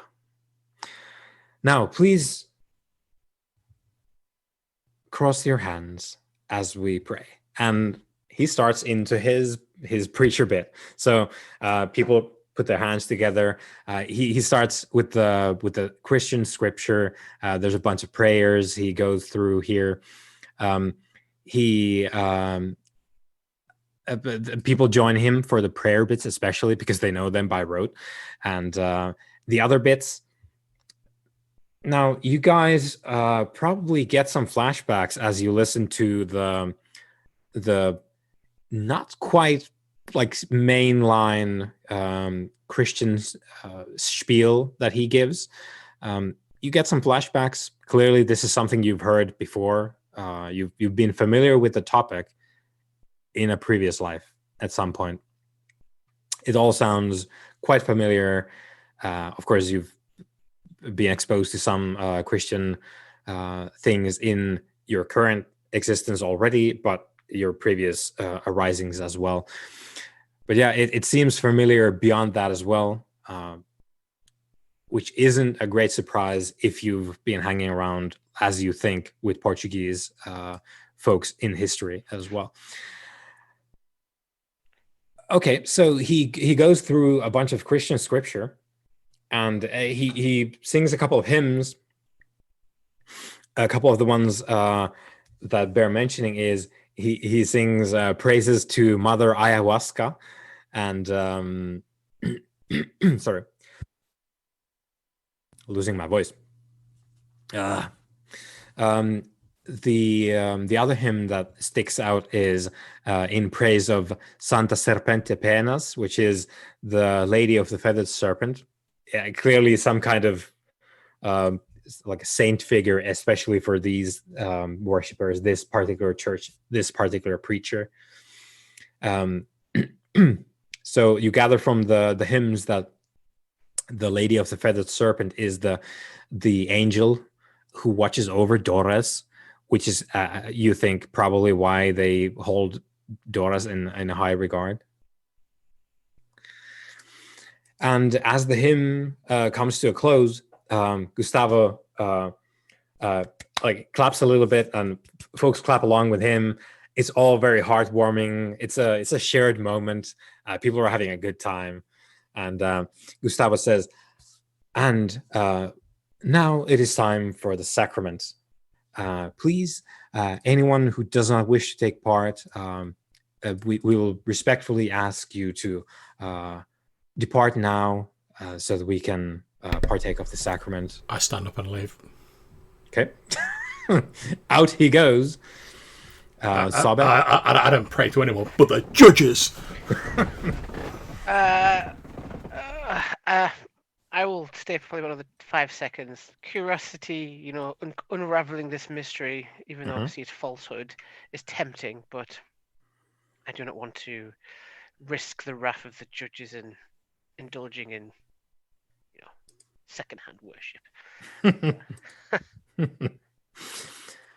Let's talk about that when John gets back. I will begin to rise. Nothing on my spookdar. Nothing arisen. No. Nope. Nope. Which is, I guess, a good thing. Yeah, No one's no flying insects. no one's throwing curses around. There's no like interesting like symbology here. Like kind of unintentional. Like they're using Eremite stuff, but they don't realize it's Eremite stuff. Mm-mm. No. Yeah, not that you can tell. No. Yeah, it's all very sort of homegrown as far as you feel about it. The Christian stuff you're quite familiar with from a previous life, and whatever extra on top, yeah, seems like sort of their own thing. It doesn't. Yeah, they talk about like the feathered serpent and whatnot, but that doesn't really necessarily correlate to anything Eremite on its own. Now, John and Matthew as well. There's nothing that says you cannot do religion other than like, oh, we honor the judges and we do all these rites in honor of the judges, and you have your temple as well, but nothing forbids you explicitly from like participating in other stuff as long as you give the judges what their due is. I'm aware of that. It's a personal decision for my character. Yeah, I just wanted to highlight that just so that everything's on the table. Like, you don't get the whip if you participate in sort of modern religions. It's all fine. The judges don't care. they care about getting theirs, and as long as you do that, yeah, it's fine.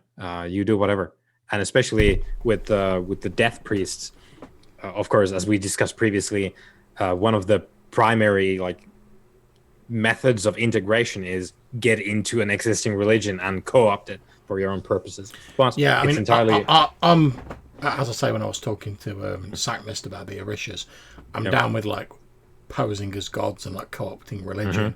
But for me, the idea of like praying or offering a sacrament to like a god that I know does not exist just like rings very hollow for me. So nah. So I'm not planning on getting involved because I'm like, I know what gods exist. They're called the judges. Yeah. And it's that this isn't it. Yeah, exactly. So for me, whilst I don't hold it against the people, because I'm like, they don't understand that it means something to them, it doesn't mean anything to me. So I'm almost sort of mocking their religion if I'm just sort of going along with it. So, yeah, because it's not earnest. Right? Yeah, so I'm just like, no, I don't feel comfortable with this. Yep. Yeah, no, I just wanted to make sure that we all are on board with that. So, Sobek as well, you depart. Yep. So I'm going to suggest Sobek that they've said that there's this thing with Jorez is going to take place tomorrow. So I suggest we be there when that happens, but in the meantime we investigate the construction site. Is that where he was last found? That he went there while he was searching for the artifact, and then he was discovered behind this tent. Okay. So I expect what happened. Did he find the artifact that he was looking for? No, he spoke to the supervisor there who didn't know what had happened to the artifact, and he was very angry and left. And then he was discovered later behind this tent. Do we know what the artifact is? No. At all? Okay.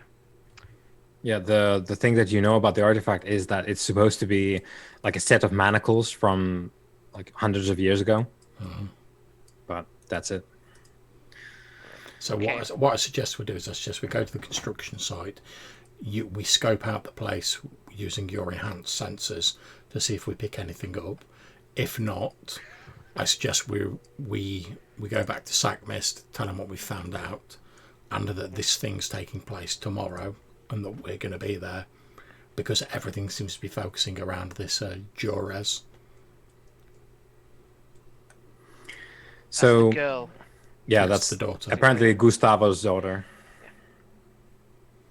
Who we've not met as far as we know. Yep, that is correct. Everything's like asterisks as far as we're aware. Yeah, and the fact that we're doing the sort of evangelical style, like everyone was like so disappointed when she wasn't there. We, She's obviously like the power behind this congregation. So I don't know if we've asked this before, but can we have children? Can we? You cannot. Okay, that's good. You cannot. Oh, that's good. It's like, That's good. there are things. There is magic relating to procreation, but it's not something that the Arisen can do themselves. But you can affect the creation of life with some of your magics, but you don't have any of that. It's probably a good job so back, because I've seen some of what the Secret Corps get up to, man. So like, you don't be throwing like kids into the mix. That's what I was wondering. I was like, what if like all the bad things is just our dynasty? My dynasty. I am the immortal patriarch. Yeah. Okay, so as you've stepped out from the tent, and you can see from they're closing the flaps now, but you can see like they're bringing out the like a big bowl of something, and they close the flaps. You stood outside and discussed what we've just discussed, right? And you can hear the ushers going about. They're administering the sacrament from the bowl, apparently. As we're as we're discussing this, I basically want to have a walk around to like where this ditch was, where like Meadows was apparently found, and I'm basically just going to have a bit of a poke around in there, see if there's any like signs of like what happened or. Yeah. Right. I think you can definitely get.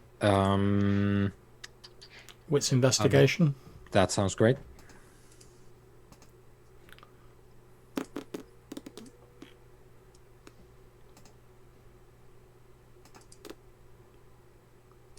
Two successes, yeah. Not bad.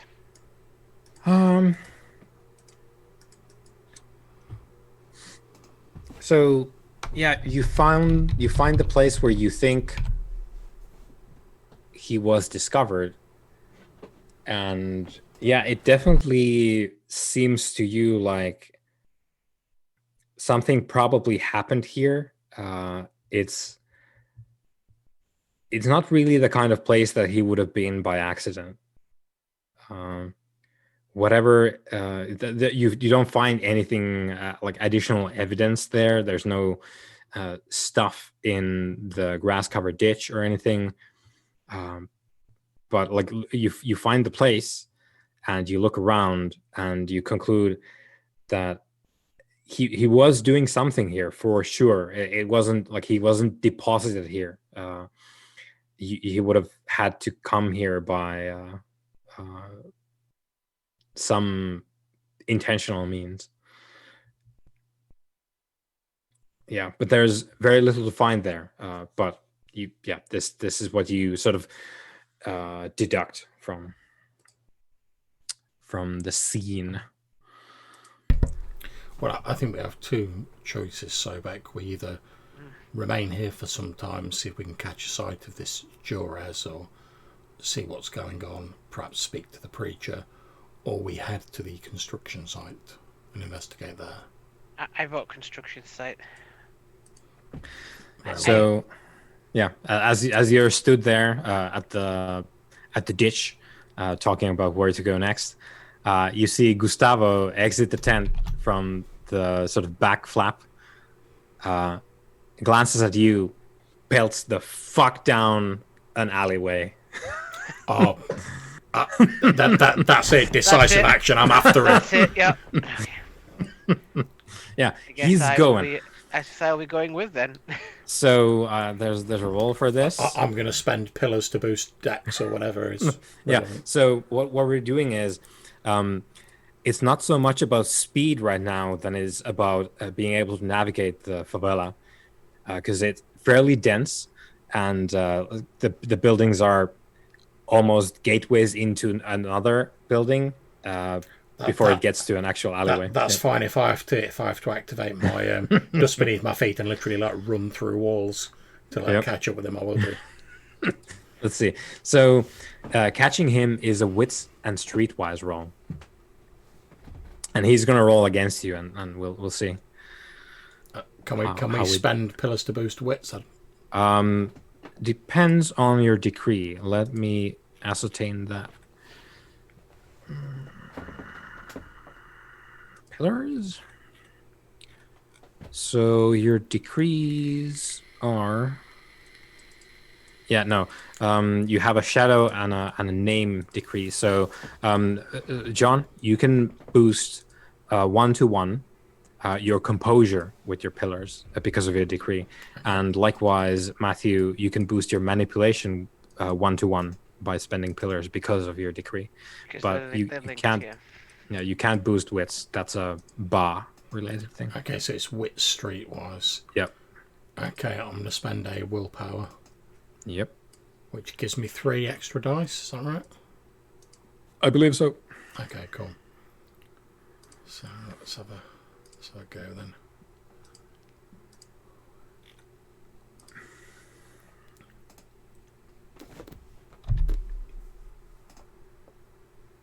One success. Okay.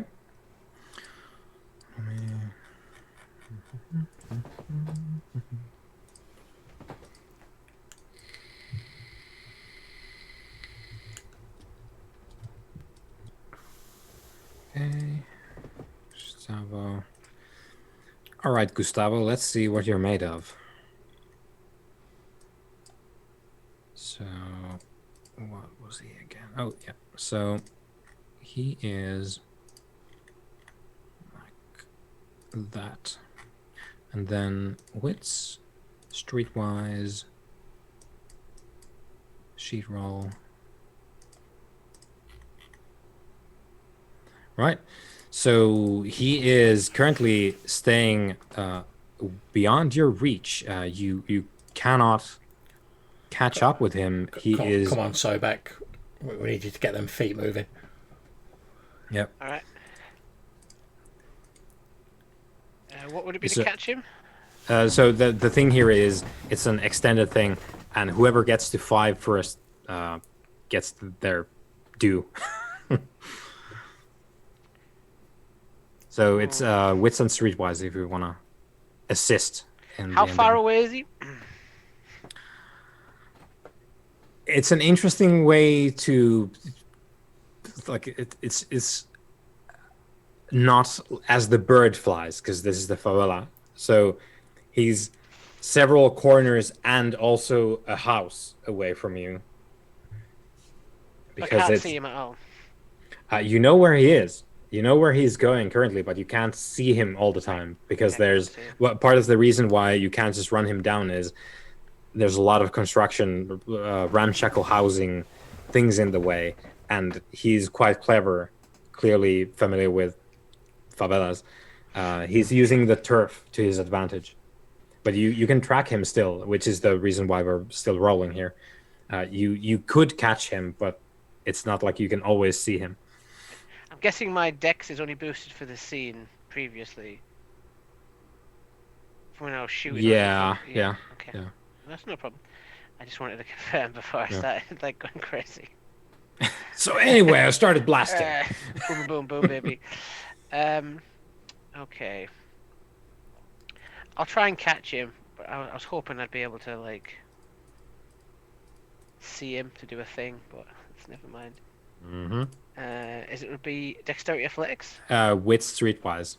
Oh, wit streetwise. That's not too bad. Because the problem isn't speed; it's actually navigating the area. I actually have streetwise. Boom. Like a boust, maybe. Boss. Sheet roll. No modifiers. Just straight in this case. Okay, currently even. So second round of this mad dash. Gustavo rolls. Gustavo's at 4 out of 5. You guys can roll again. Okay. Okay, there you go. So he's almost out of your reach, and I guess it's a case of Khufu, you don't have time to, or you don't think to activate your utterance in time, and you actually crash just bodily through a cheap plaster wall. And, and catch Gustavo by surprise, which was like the last opportunity for that before he slips away. So I guess you tackle him to the ground, and yeah, you've got this middle-aged man, white preacher robe, yellow teeth, like I said before. He's obviously exerted himself, so he's all kinds of. You got him pinned on the ground next to a favela dwelling, which the wall is now demolished because you ran through it. Okay, so I think I'm probably going straight for the sort of intimidation. So as I've sort of tackled him to the ground and he's out of breath, he was speaking Portuguese before, wasn't he? Yeah.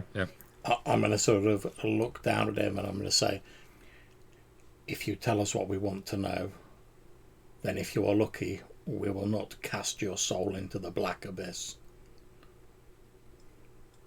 Okay. Feel free to roll your manipulation and intimidation. And Gustavo is gonna. No, he's probably not buying it. Could I assist in a way? Could I also do? You can do the same. Just laying out, like, yeah. So rather than actually physically saying, or rather like saying something, he does the talking.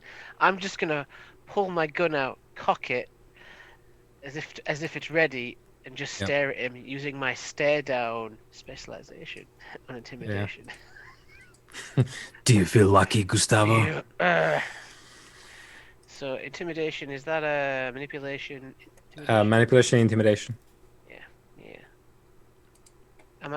This is actually one of my things, John. So I probably stand a chance of getting. I'm hoping so, because it's not one of mine. So I get a bonus here. At least it's just one for a specialization. Yeah, one. Yeah. Okay, one. Yeah. 2. Okay, so the sheet is acting up. That's actually 3 ones. What the hell? It still succeeded. Okay, so Gustavo has.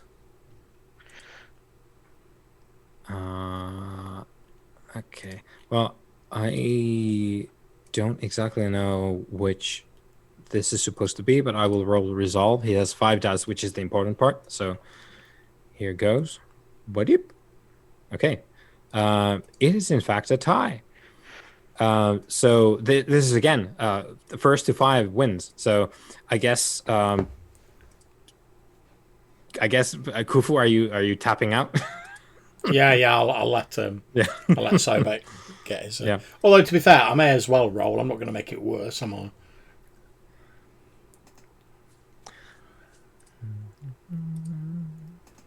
I'm gonna look like I'm debating which knee to shoot.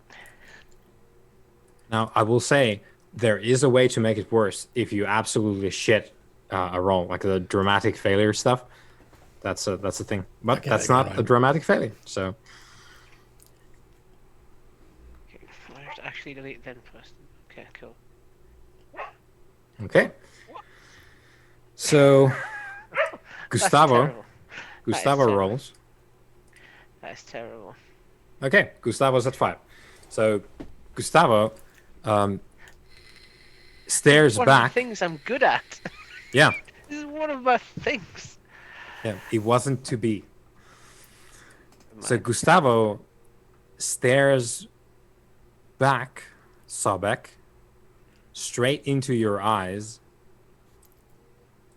and just sneers. Stares daggers at both of you. Doesn't say anything. He doesn't fight, though, anymore. It's just contempt all over his face. Well, I'll give him that, brother. He has spirit.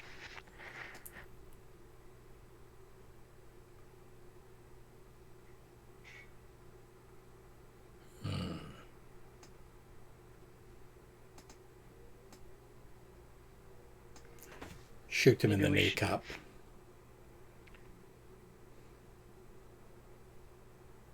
Any preference? Yes, the kneecap. I will shoot him in the kneecap. All right.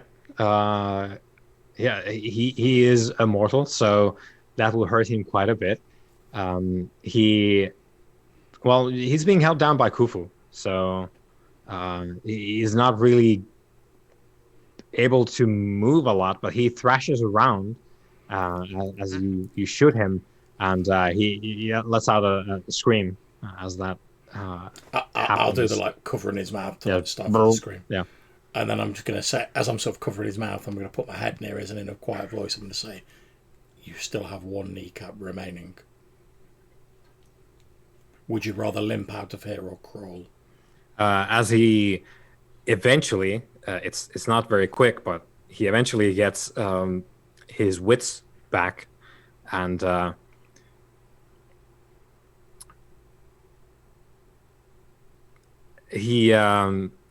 he seems to like he tenses up, and it's probably halfway because he got shot, and he's trying to exist with that pain, but he as you say this, Khufu, he closes his eyes and exhales I'm going to turn my head away from his, in case some like pestilent vapors come out. yeah, no. Turns out no.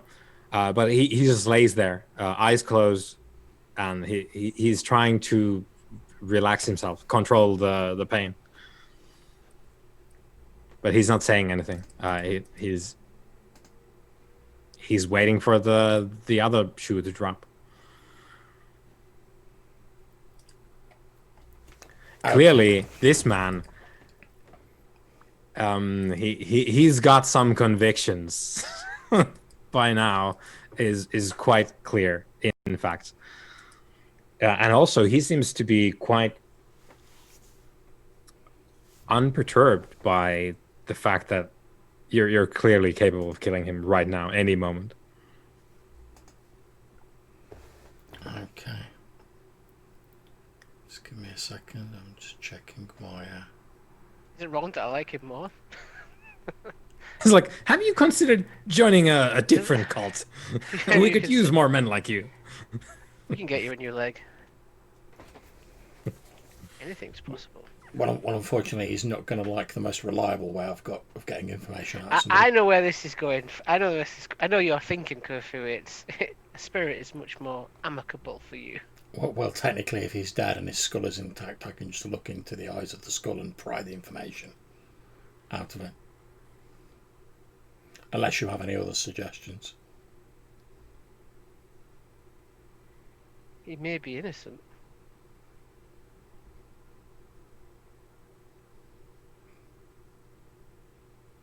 So do you have any other suggestions? Perhaps we should go talk to his daughter. We don't know where she is, and I'm sure he's not going to tell us. Perhaps. Maybe he'd want to tell us the information we want to know rather than us bothering the rest of his family.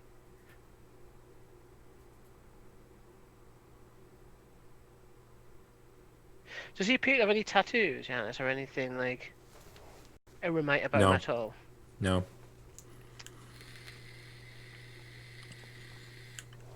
But he seems like he hasn't really like led the healthiest life.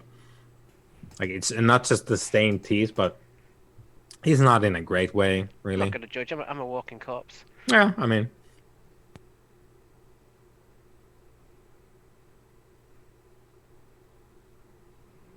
Okay, I'm going to break his neck. He dies. And then I'm going to, sort of like turning the head back round to face me, I'm going to stare into its eyes. And I'm going to use my Awaken the Dead to prise the information from his very soul. Yeah. Hey.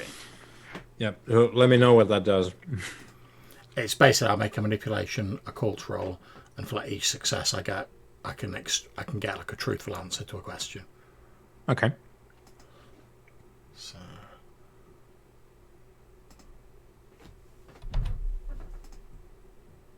So 3 successes. So I'm going to assume, feel free to tell me if it's incorrect to assume this, that like obviously Sobek's already worked out what I'm going to do, so I'm going to assume that he's probably familiar with this power. So as I'm sort of looking into the eyes, I'm just going to hold my hand up with like 3 fingers to let Sobek signal that I've got 3 questions, and Sobek will know that like, he can shout out whatever he wants. I've got to ask the question, so like, nothing he says is gonna. Yeah. So if you've got any questions, suggestions you want, like shout them out. How many questions can you ask? That's why I held up 3 fingers.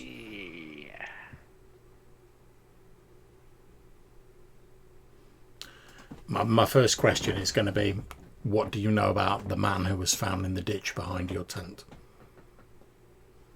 That makes sense. You could ask about the artifact. So, man in the ditch. Do you use a name? Yeah, I'll just say, what do you know about... I'll give his name, the man in the ditch. Okay, yeah. I was just thinking, are you saying Apep Medes or not?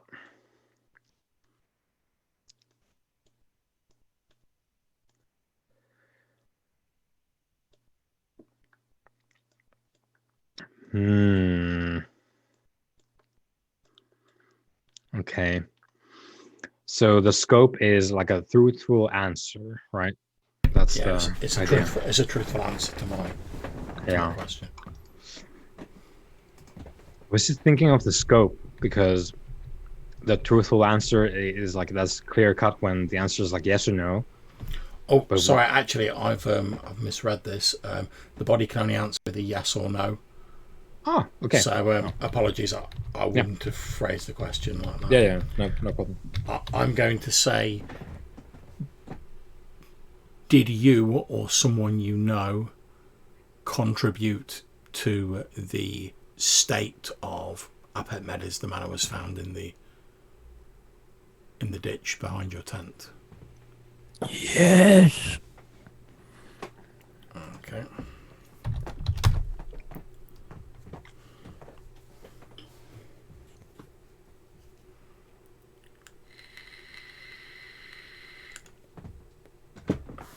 It's real handy though. Like you can switch from like, tell me the answer. No. Okay, now tell me. Yes. Yeah, pretty much. Yes. I was hoping we were going to intimidate him because I was trying to avoid killing him, but yeah. Unfortunately, I was hoping we could do it slightly less blitzed, but we tried. The judges expect results. Damn it. Yeah. Okay, so I'm going to look over, still holding the head up. I'm going to look over to Sobek, see if he's got any suggestions for questions that he wants to ask.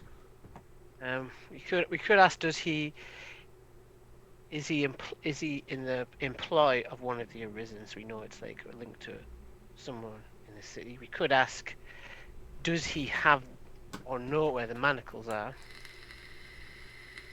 This artifact, because they seem to be.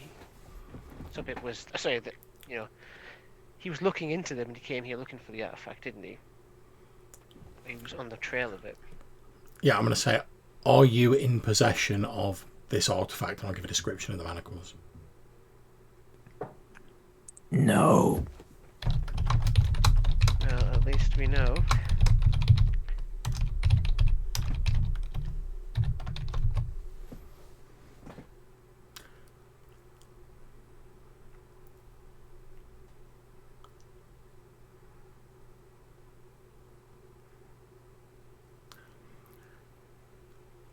Is the person who caused Apep Medes' state either here now in this area, or are they with your daughter?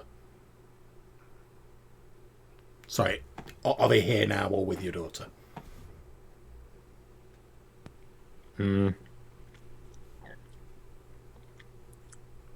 Because basically, if he says yes, they're either here now or they're with his daughter. Yeah. I was thinking, how you phrase that there? I was like, okay, I get you now. Yeah. Just thinking.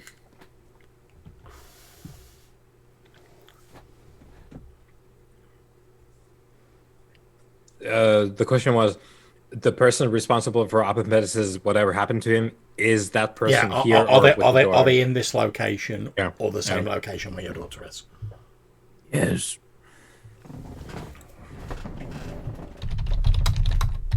So we've either got the guy who did it. Or not? I know.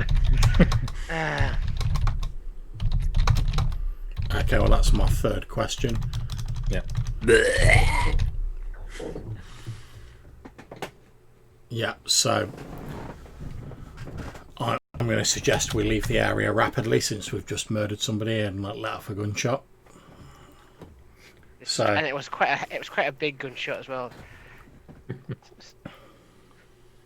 So since we said in this location, I'm assuming it's either he's done it because he's here, or they're in the location of his daughter, which presumably means they're either someone who's influencing his daughter or it's his daughter.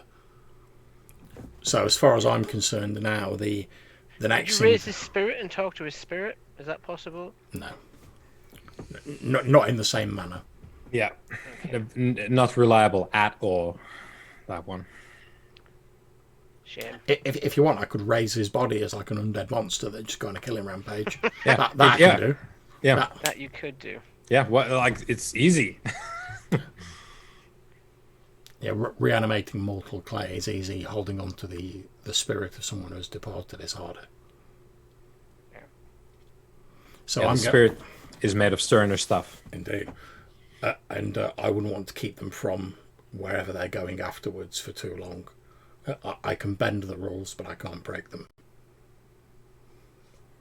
So, yeah, desecrating the dead, probably not your repertoire. No, not really. So what I'm going to suggest, Sobek, is that we revert to the original plan of going to this thing that his daughter's at tomorrow. You get your magic eyes on, see if she has got like the magic about her, and then we go from there. Since we've either already killed the person responsible, or it's her or someone who's with her. Yeah. We should possibly go talk to the daughter. Yeah, we don't know where she is. If we can find her. Yeah, you know where she will be tomorrow night. That's exactly. Only a temporary setback. Exactly, so that's what I'm saying. We know for sure where she's going to be tomorrow night, so we just go there. Agreed. All right. Well, looking at the time, I think this is probably a good place for us to leave it for now. Okay. A little bit different once again. I do like the variety that we seem to get from our shenanigans that we get up to. But yeah, thanks for playing, and we'll revisit this next week. Excellent. In which case, I shall end the stream here. Thank you very much for running it. Indeed.